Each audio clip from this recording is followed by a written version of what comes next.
Hi everyone. This is Sim here from the Internet MBA group, and today I'm going to go through a bit of e-commerce strategy for us, stuff that we use at the Internet MBA group to really pin down where and how we're going to sell our products online. So, first of all, I mainly run the e-commerce and operations at the Internet MBA group. And yeah, I just wanted to show you a few strategies that I use at the moment to work out where we should sell.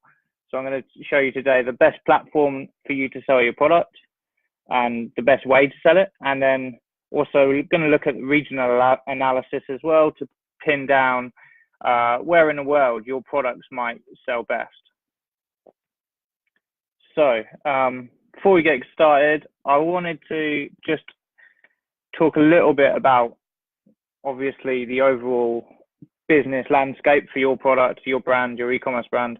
And I just want to obviously note that even though we're going to go and do this analysis of regions and do some work on analytics and look at where your potential audience might be, there's other things that might factor it as well, such as your fulfillment, like whether you have it fulfillment here or in the USA, or whether you are based here or wherever you're based. All these things all together are going to have an impact on where you might sell your products. So what I'm going to do, I think today I'm just going to use Stitch as the example. Obviously, it's one of our businesses that we work with, and yeah, so obviously here's Stitch, our brand. Obviously, we sell men's leggings. So even though we're using Stitch as the example, I want to obviously mention that this can be applied for hopefully any product, any brand, any e-commerce business. And if you ever have any questions about it, feel free to just message me or send a comment, and I'll get back to you.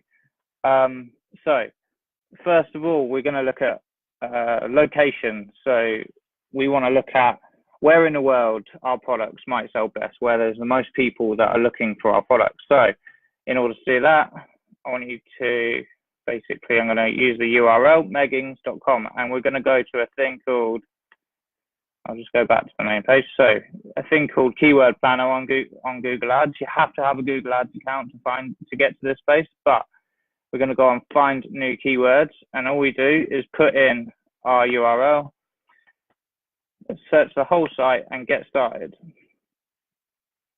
So what will happen here is Google's going to show you some info about your website and your product, and might pull up some keywords, and it's all to do with how they basically get you to use your ad campaigns, but we're going to use it purely for the search volume. Okay, so what I want you to do just quickly maybe is check that you've got all locations sorted so that it's searched across the whole world. And we're looking at, and what I've done here is gone to average monthly searches, and I've made it go descending order.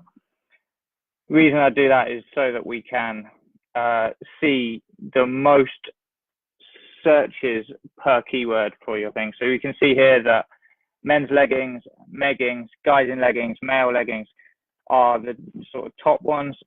By a long way, men's leggings is the main one for us. So what we're going to do now is I'm just going to copy this across. What we're going to do is go to trends.google.com, and Trends is an amazing tool for searching all sorts of things. See here, you can see what's popular at the moment. The World Cup was obviously huge for some reason recently, even though it happened a while ago. But what I want you to do is search that main term into Google Trends. And what we can do here, we can do various different keywords that we're using, and yeah, it's going to show up all the data that people have searched men's leggings over the last, here you go, it's 12 months. What I want to do as well, I want to take it off United States. I want to go worldwide because we're looking for the regions in the world where we could sell our products, where our products are being searched for the most. And here we go. This is an interest over time. So what we've got here is over the last 12 months, here's the trends in search volume. And what we've got here is, you can see there's like a bit of a peak in these months. And you might guess the reason why is because it is winter and men might want to wrap up a bit and wear some leggings. So that's just a little insight you can use there for your product maybe. Then we've got here, you can see the interest by region, and this score of 100 here, this is the value given, so that, and it's basically, if it's 100, that's where the search term was the most popular as a fraction of the total searches. So you can see in the UK is 100, and US is quite high as well. St. Helena, that's a really random one for me. I don't know why that is there exactly. But then, yeah, UK, you can see here, we're going to just have a look at the UK and work out perhaps where in the UK it is. So we can dig below country level, we can go into city level. So what I'm going to do here, is go into city. And you can see, oh, wow, look. So across the world, the most popular city by a long way is New York, and then London. Like they're the only two that have got enough data to show that they're popular in the region. So that's one for us to look at over time, because obviously the US is a big market for us, but also the UK. What I want to do is just quickly dig into the US a bit, as it's obviously a big market for us as well as the UK. So yeah, you can see here, New York by far is the biggest region for us. So I'd say from this, we're looking at perhaps things like fulfillment in the future, things like targeting ads and looking at how we build our brand. We know that we can go to America, and New York is the place for us to be. Cool. So let me just go back to worldwide again. And yeah, like obviously from before, it's clear with 100 value that the UK is by a long way the best market for us. So just little things like this, and what we'll do over the period of time, we'll keep checking back on stuff like this, and you can see increases and decreases in search terms. And also you can look at specific search terms that might be reactive in one region but not in other regions. So yeah, there's that for us today. And hopefully you can apply this to sort of any product, any search term that you think might be relevant to your brand. Beyond this, I want to just say as well, like even if you don't have a brand, you're looking at starting a brand, one thing you might want to do is look at a competitor, take their URL, and you can search that as well and see what keywords they're turning up for, and also look at how those keywords are being searched like across the world. So it's a really cool tool for you to use to start like doing maybe some early research, and maybe if you're launching a new product, launching a new brand, like this gives you a potential audience before, and it probably helps you optimize your ads before you've even started doing ads. So that's a really cool little tool to use. I want to just highlight over. So that's one thing we do for region analysis. And beyond that, of course, if you've already got a brand, you can use Google Analytics. Just want to quickly show you how I might go and do that. So on Google Analytics, we can, it's taking a while to load.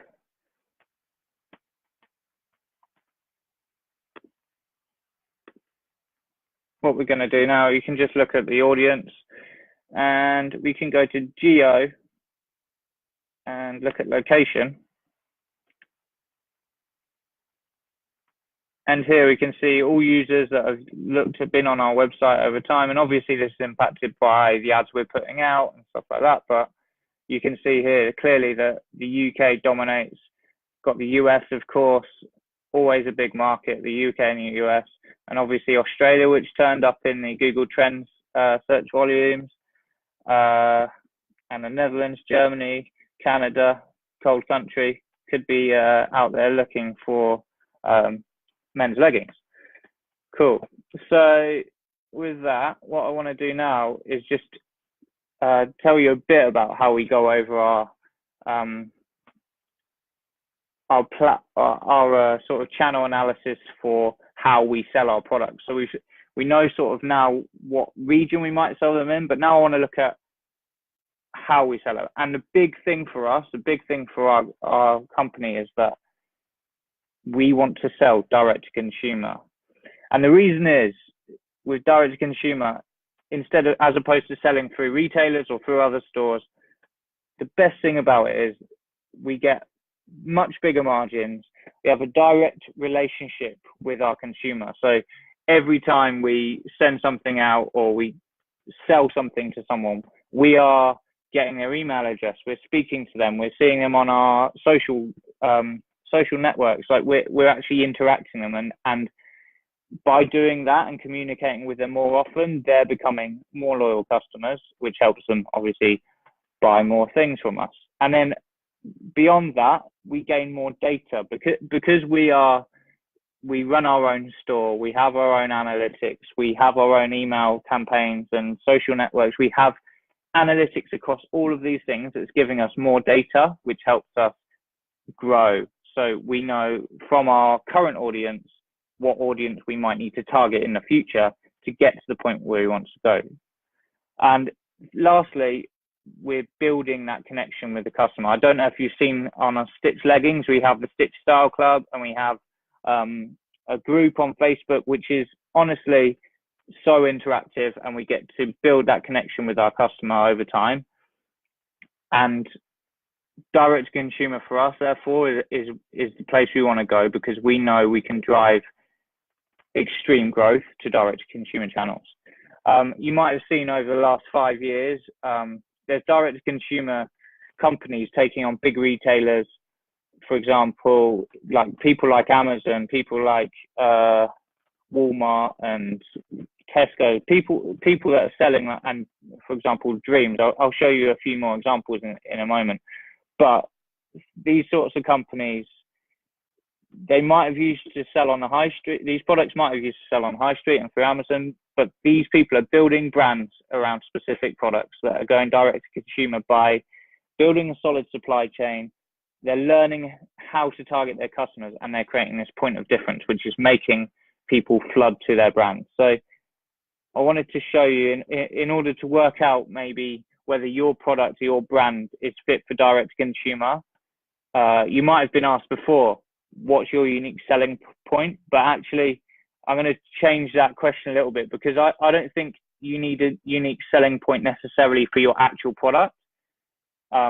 But you might need a unique selling point for the way that you sell your product. So this could be like a various different things. So I've got some examples up here. You might have heard of Warby Parker. They've sort of grown massively over the last 10 years, and basically the thing that makes them stick out across everyone else is that they have changed the way that they help you pick your product. Whereas you might have used to go into a glasses store, try on some glasses, spend hours there, still not being able to decide. You get to choose, you get to stay at home, you get to look online, pick 5 frames, and straight away they'll get delivered straight to you, and you'll be able to pick your glasses straight from the comfort of your own home. Another thing that could be different is the way that you charge people for your product. So I've got here Grays. They're selling snacks. You could go to the supermarket to sell snacks, but actually these guys are packaging them into smaller units, putting them all in a box together and doing it on a subscription basis. So that's another way you could do it. You could have your unique selling point by the way that you charge people for your product. Next one I've got here is Hims, and Hims are selling they're selling products for men's health, and the thing that stands out for me is not the product that they're selling, but the way that they've branded their product. And you'll see if you just go on their website, everything about the brand, their packaging, their branding, their colors, the way that they've built everything to do with their brand, all helps it as their unique selling point is their brand. Their brand fits so perfectly into communicating to the customers, even though the brand is not actually, the actual product is not actually that different to what you might get on the market elsewhere. Another one is how you might deliver your product. So, for example, Casper here, you might have seen them. They're a mattress company. I mean, traditionally, you'd go to Dreams or wherever to go and buy a mattress. But they've sort of innovated in a way of delivery. So not just delivery in how it actually turns up to your door, but the way that they deliver it to you in terms of how you might interact and use the product in the initial points of purchase. So when it arrives at you, they offer 100 nights risk-free. So if you don't like the product, they'll go and pick it up. And just, even though they are just selling a mattress, the way that they sell it is their USP. Cool. So, I mean, have a think about your brands. Perhaps you might know that your product is available on Amazon. Your product is available widely across the world. But what can you do to generate that USP and build a channel that's direct to consumer that can actually help you generate those bigger revenues, target your customers in a better way so that you're going to reach that scale that you want to? Cool. So now we've gone through regional analysis, and I've talked quite a bit there just about direct to consumer and the benefits of it, and how actually you can change the scope of your business by selling it in a different way through direct to consumer channels. Cool. So yeah, after all this, there's still the case of Amazon, and I just wanted to share a bit of my feedback on Amazon and what actually, why you can't ignore them anymore. So Amazon, they actually have 197 million users every month heading to their website looking for products. And yeah, I wanted to show you a little tool for Amazon, and actually for Google generally, we can use it to really work out whether Amazon's the channel that you want to sell for. And obviously you can go to Amazon, and I've just searched men's leggings here because obviously through Stitch you sell men's leggings, and it's quite a crowded place full of like men's leggings, but it's clearly a place to sell men's leggings, and clearly a place that people are finding benefit of selling men's leggings. So I wanted to show you a little tool that I use here. You can see here this little keg here, and that is because I've got this thing called Keywords Everywhere, the Chrome extension, so you can get it. It's really easy to set up, and you add it to Chrome, and then on here what we can do, we can search anything across it. I mean, look, it works in Google too. So we have it here, and after a minute, yeah, there we go, it turns up there. So what I want you to possibly look at doing is when you're looking at whether you want to sell on Amazon or not. Obviously, there's a couple of ways you can sell on Amazon. You can sell through fulfillment by Amazon, where they hold all your stock and send all your stock out. And then you can actually send the actual product yourself. So we actually do a couple of different ways that we work with Amazon. And of course, we also work with Amazon US, where we have fulfillment by Amazon out in the US. And then we also have Amazon UK that we work with. So I'm on Amazon.com here, and obviously I'll search men's leggings. So what I wanted to do now is just show you how great this tool is for sort of working out whether Amazon could be a good thing for you. So I just clicked on the keg, and this loads this up, right? And what I want to do here is I just want to see results for Amazon, not Google. And what I want to do, search that. Oh, I'm gonna have to click on some motorcycles.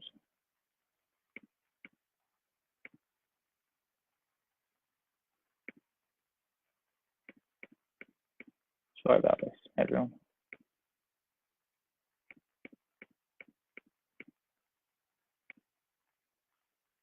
Finally. Cool. So what I've done there, I've put in men's leggings, which is obviously one of our best keywords. This shows it.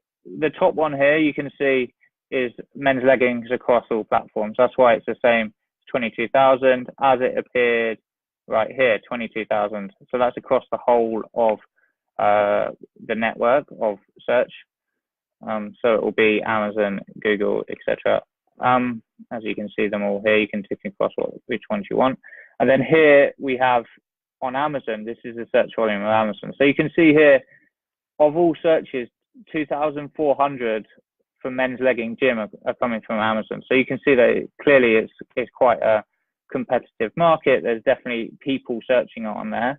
And I think one thing I'd say about Amazon is if you see other competitors and people searching on Amazon, it's clear that like there is a market for it. And obviously you can have some sort of analysis of that based on number of reviews they have. You can see how many sort of products people are selling on Amazon, and you can see here, like, yeah, this product here, it's a sponsored one, but it's got 37 reviews. This one on Prime here, you know, 1,700 reviews. So it's clear that there's a good market for it. And yeah, what would be cool is just to really assess whether Amazon's right for you. You can go and look at globally as well. And what I want to do here maybe is go and look at the United States, because then we could look at how we are going to perhaps go and do fulfillment in Amazon. We can do in Amazon US as opposed to Amazon UK. We can compare the two. And you know, it might mean that we go and end up setting up fulfillment purely in the US and not in the UK. So there's a few little lessons in there that you can learn to really understand where your audience might be before you've even launched a product. So that's really cool. So yeah, let me know what you think about this. I'd love to hear if you have any thoughts on it, and if you have any questions even, I'm happy to help you on anything you might be needing. I'll be probably doing some more on Amazon over the next few weeks, because we're actually working quite a bit with it at the moment. But yes, so today what we've done, we've gone over how to present your product to the market. So like direct to consumer channels is huge for us, and I'd love to talk to you more about direct to consumer, because it is the future of how brands are going to sell their products. And then also, obviously, we talked about regional stuff. We looked at maybe where you could find a new market for yourself, where you might find your most dominant market. And then, yeah, we looked at platforms. So obviously, we sell direct to consumer. We use Shopify. Shopify is our like go-to. But you can never ignore Amazon. And, you know, there may be other channels that would be profitable for you. And I'd love to hear if you have any other ideas on that. But yeah, feel free to message me with any ideas, any thoughts on this, and I'll get back to you. Cool. Thanks a lot.